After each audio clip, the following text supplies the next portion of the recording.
The thing about Scotland, and especially the Western Isles, is even if it looks murky and unpromising, you must go, as the weather may well turn out for the better. Ladies and gentlemen, we shall shortly be arriving at our destination. We went to Arran by the traditional Calmac method, 45 minutes from Ardrossan, and then we drove across the island via the String to Okergallan and on to the Machrie Moor complex of circles and standing stones. None of them is very large, but the arrangement within that bowl of mountains and facing out to Kintyre across the Sound is suggestive of a once very flourishing community.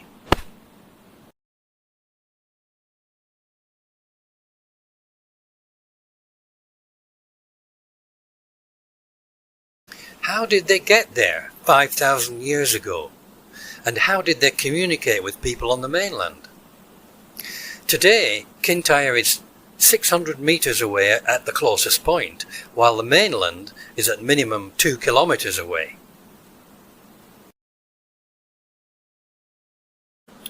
At the end of the Ice Age it was lower, but by the earlier Neolithic 7,000 years later, it had risen to be about 4 metres higher than it is today.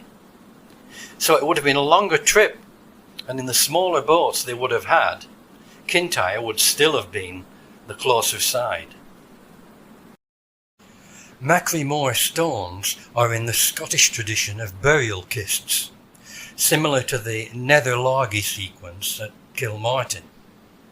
Whether or not they were used for ritual purposes, as archaeologists tell us the English ones were supposed to be for. Machrie Moor faces the Kilbrannan Sound, and the higher sea level of the time would have offered an impressive view to the west, out of the bowl of mountains.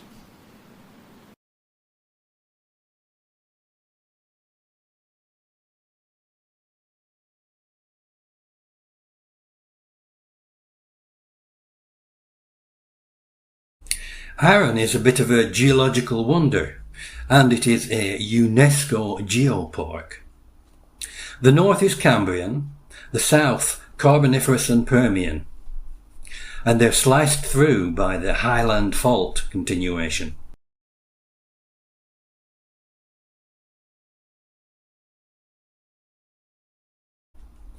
Goat Fell, the highest mountain on the island, is part of the Central Igneous Complex, which was pushed up about 58 million years ago when the Atlantic Ocean was opening.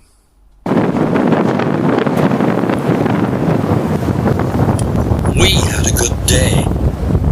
There's still much more to explore